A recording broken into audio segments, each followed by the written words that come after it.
Hi, Taurus. Welcome to Pandora Astrology's monthly horoscope for February of 2020. There's a lot of stuff going on in Pisces later this month, but before all of that, there's some really interesting relationship activity going on because Juno, an asteroid, is going retrograde. And Julia is going to tell you about all of that. Hey, Julia, take it away. All right, Jamie. So, Taurus, I'd like to introduce you to Juno, who is an asteroid. And the reason why she's important for relationships is where Venus shows us how we fall in love and what our kind of love needs are. Juno shows us what our long-term partnership needs are, and that definitely includes romantic partners, but that can also be business partners as well. Mm-hmm. And Juno is going to be going retrograde this month, and whenever a planet goes retrograde, that's a time for reevaluating and renewing or reviewing all the themes which that planet or asteroid represents. So first I'll start with Venus. Venus is going to be entering your 12th house on February 7th, and that's the house of spiritual service and isolation. So you may feel like retiring more socially in favor of spending more time alone or time with just your partner. And when Venus is in the 12th, we may have to sort of selflessly be of service to our partner in some way if they need help that month. Now, Juno is going to be going retrograde in your 6th house, and that's the house of practical service, which is a little bit different than the spiritual service of the 12th. The 6th house is also a work house, so this transit may affect your relationship with business partners too, if you're involved in any of those. You might be reviewing or evaluating how you're practically supporting others at work and how you are being of service to your romantic partner in practical ways too. Now, on February 25th, Venus and Juno are going to oppose each other. So there may be a confrontation surrounding how you're of service and how your partner serves you at the same time. Like, for example, are you getting your needs met by helping out your romantic or business partner? And how are they returning your help? The last planet I want to talk about is Mars, which begins the month in your 8th house of intimacy and transformation.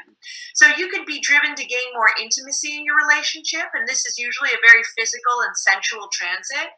Then when Mars moves into your 9th house on February 16th, it enters the house of adventure and higher learning and travel. So you could be motivated to learn something new, to expand yourself, or go on a long trip. Now, the only caution of this transit is that you might be feeling kind of stir-crazy and wanting to sort of bust free of anything that you feel like is oppressing you or holding you back in any way. And what's going on with Mercury, Jamie? Yes. I want to talk about Mercury, but I think before I do, I just want to piggyback something on what you're saying, which is that there's going to be a full moon in Leo on February 8th. And I think that this is probably going to tie into some of those relationship themes. And I think that because full moons have a tendency to sort of plug into relationship themes because of the way the sun and the moon oppose each other. So, and also it's going to happen at some degrees that are fairly close to harmonious connections with Venus and Juno. So a full moon is a time when emotions tend to be high. There tends to be some intensity. The moon will be in Leo, so there's definitely some possibility for some, I don't know, egotism, some arrogance, some big emotions to come out. And that's going to be balanced by this sun in Aquarius, which takes a little bit more of a cool distance on the situation. The moon itself will be falling in your 4th house of home and family, so you might well expect for emotions to be high around the house, and you might even find that your career arena is at that time more characterized by the coolness and the distance of that sun in Aquarius, and that something about that day of the full moon, which is really the 8th, it should be a day when those two arenas, maybe clash and you've got to balance them.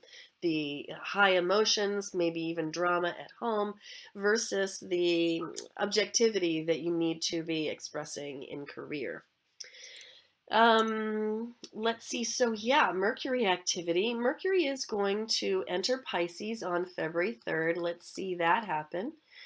Here, Mercury is in Pisces in its first degree there, 0 degrees on the 3rd. And when Mercury moves into Pisces, it's a difficult spot for Mercury. Mercury isn't very comfortable or happy in Pisces. It's in a sign that's opposite to its own nature because Mercury rules Virgo and it's much more comfortable over there in the realm of logic and rationality and things practical and pragmatic. Whereas Pisces is a much more fuzzy realm. So when Mercury enters Pisces, it just sort of creates an atmosphere for thinking and all things intellectual and communicative, an atmosphere which is really more muddy than usual. So it can be harder when Mercury is in Pisces to get the idea across, to really express yourself with clarity. And so add to this the fact that Mercury will be going retrograde on the 16th. And let's see that. And there it is, right there. And by the 17th and the 18th and so on, it is definitely retrograde. Now, Mercury retrograde is something that happens, usually lasts about 3 weeks, and it happens about every 4 months. So most of the time, for 3 months out of 4, Mercury is not retrograde at all. It's direct. And we can make our plans, we can set our goals, we can move projects forward. And expect to meet deadlines. However, when Mercury is retrograde, is not a good time to make plans, set goals, and expect to meet deadlines. So it really is a time when our mind is supposed to relax more and get a little bit more fuzzy. In other words, we need to be using our imagination instead of our logic during this time. So going into it with a readiness to be more imaginative and is really the right approach. And this is happening in your 11th house, which is the domain of friends. For cleaning up old communications, it's very useful to know what house that's happening in for you. And if you have Taurus rising, chances are very good this is happening in your 11th house of friends. So during February, this is the $1,000,000 statement right here. During February, clean up old communications in your friendships and in your social network. And that's really the best thing to do. And if you don't initiate it, somebody else might. So be ready. Okay, so then a wonderful day comes along on the 25th, which is, I like to call it Lesser Epiphany Day, and that is the day when Mercury and the Sun come into a conjunction. And when that happens, often people get a sort of an insight about the thorny problem they have been trying to solve. And that might be a day when, you finally reach that person you've been trying to clear with, or they reach you and you have a great conversation with them and some old stuff gets cleared and your friendship is improved, and how wonderful that can be. At this point in the month, the Sun has entered Pisces, so we're really starting to move into that more Piscean mood here towards the end of the month. And then also Jupiter and Neptune have made a sextile. And this is really important because this is one of the events of the year. Jupiter, from its position at 17 degrees of Capricorn, on the 20th of February is going to form a harmonious sextile to Neptune in her position at 17 degrees of Pisces. And this is going to generate such a wonderful mood all year. I think it finishes in November or December. And it's going to bring us a sense of a deep faith, a capacity to really believe in things that run so deep. It's like the side of you that derives your ethics and your morals, perhaps from the religion that you participate in, is going to be so beautifully plugged into and connected to the side of you that feels all that stuff more intuitively, what you might call the spiritual side. And when those two are lined up, it's like you feel like you've got a direct phone line to God, and you can experience faith in a really powerful way. And it's just lovely, and it's going to go on all year. So that is going to be really enjoyable, and I think bring some relaxation to us all. Let's see. I haven't talked about the new moon, which is happening February 23rd. So let's look at that right here. And that Mercury retrograde is going to be involved. A new moon in Pisces is, well, a new moon is always a time for planting seeds, right? For new beginnings. This one is going to plant seeds in the imagination.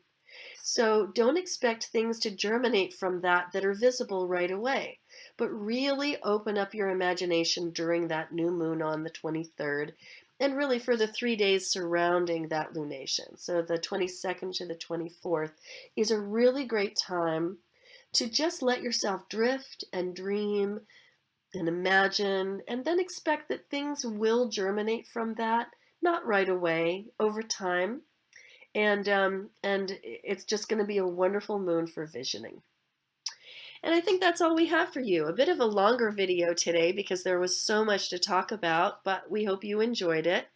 If you were thinking about a reading this month, I think the very best one that you could get would be the natal and transit reading that we do, because this month is a really great month for focusing on you in the context of your community, your circle of friends, getting some mirroring from them, perhaps some feedback from them, and really getting who you are and how you communicate in that context. So I think the natal and transit reading would be the one to cover that stuff. And that's all we've got for you today. And until next month, we'll see you around the cosmos. Bye-bye. Bye.